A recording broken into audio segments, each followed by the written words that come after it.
एक तरफ पूरा देश भारत की जीत के लिए दुआ कर रहा था और पल पल मैच के शुरू होने का इंतजार कर रहा था। वहीं एक भाई सिर्फ मैच के शुरू होने का इंतजार इसलिए कर रहा था क्योंकि उसे मैच नहीं बल्कि मैच के दौरान दोहरे हत्याकांड को अंजाम देना था। उसके सिर पर लालच सिर चढ़कर बोल रहा था और उसने इस घटना को अंजाम देने के लिए विश्व कप फाइनल का समय चुना। लालच जब किसी के सिर पर चढ़ता है तो व्यक्ति अच्छा बुरा पाप पुण्य किसी की परवाह नहीं करता। और इसी का जीता जागता उदाहरण नरसिंहपुर के साई खेड़ा थाना अंतर्गत देखने में आया है। एक भाई ने अपनी बहन और जीजा को मौत के घाट उतार दिया। जिस कलाई पर बहन कई वर्षों से भाई की रक्षा के लिए रक्षा सूत्र बांधती आ रही थी, उसी हाथ ने बहन का गला काटा और बहन और अपने जीजा को मौत के घाट उतार दिया। पुलिस टीम के डॉग मास ने इस मामले में अहम भूमिका निभाई।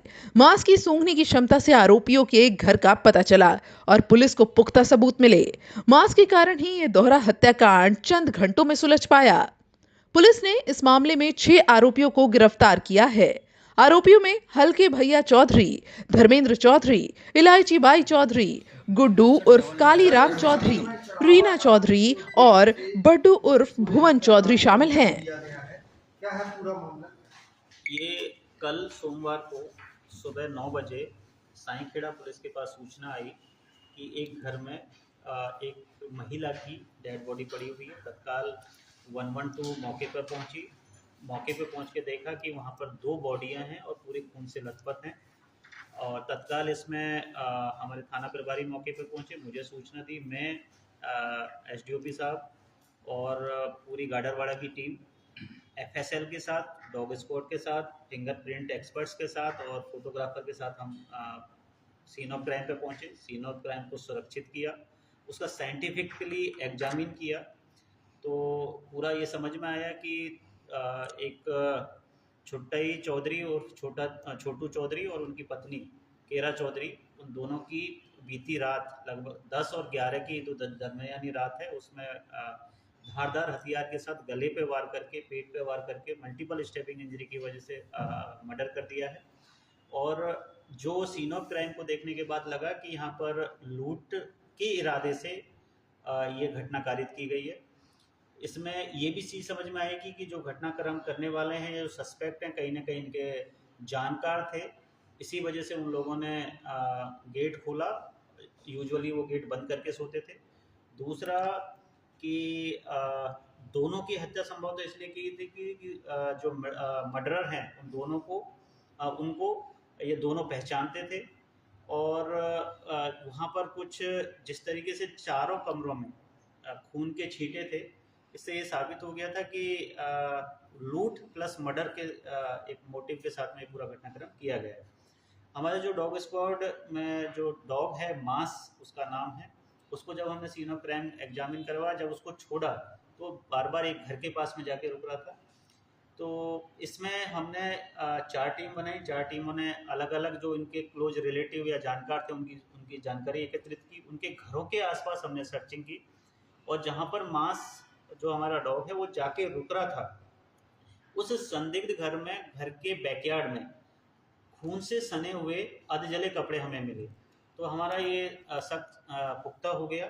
उस घर के मालिकों के बारे में जानकारी ली गई तो पता चला कि वो कल रात से ही, मतलब जो 10 और 11 की जो दरमियानी रात है तभी से गायब हैं।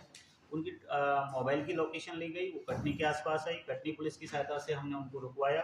एक टीम तत्काल यहाँ से रवाना की, राउंड अप किया।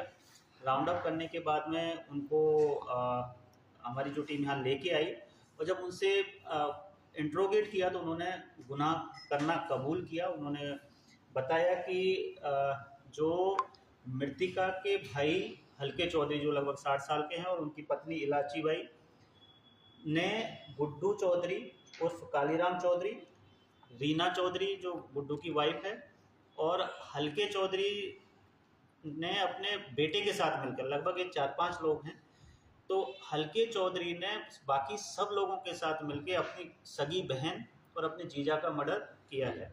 मर्डर के पीछे का जो मोटिव था ये था कि हल्के चौधरी अपने बेटे की शादी करवाना चाहता था। शादी के लिए जो बहू या दुल्हन है उसको कुछ चढ़ावे में जो देने के लिए ज्वेलरी या पैसे जो दिए जाते हैं वो उसके पास व्यवस्था नहीं हो पा रही थी। मृतिका से उसने पैसे की मांग भी की थी, लेकिन मृतिका ने मना कर दिया कि मैं आपको पैसे नहीं दूंगी। और इसी के चलते, क्योंकि हल्का चौधरी के पास में ही रहता था और उसको ये मालूम था कि मृतिका के पास में कुछ ज्वेलरी है, कुछ चांदी के बर्तन भी हैं, उसको देखते हुए उसने रात में, जब पूरा कस्बा, पूरा गांव आईपीएल का मैच देखने में लगा हुआ था, उस वक्त इसने अपने 5 साथियों के साथ मिलकर इस पूरे घटनाक्रम को अंजाम दिया है। और मल्टीपल स्टेपिंग इंजरी की है, मुंह दबा के भी उनको, ताकि आवाज़ किसी प्रकार ना आए। और चूंकि इनको लड़की देखने के लिए कटनी की तरफ जाना ही था, तो ये मर्डर करने के बाद, पूरे घर में सर्चिंग करने के बाद, जो भी इनको पैसे और ज्वेलरी मिले उसको लेके कटनी की तरफ रवाना हो गए।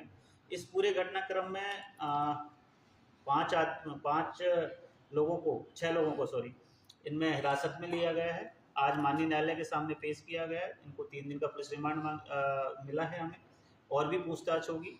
और इसमें जितना भी लूटा गया मसरूका था, वो भी पूरा बरामद हो गया है। कोशिश रहेगी कि जितना जघन्य अपराध था, उतनी ही अच्छी विवेचना हम इसमें करें, और इसको चिन्हित अपराध की श्रेणी में रखकर इसमें कठोर से कठोर सजा दिलाने का नरसिंहपुर पुलिस का प्रयास रहेगा।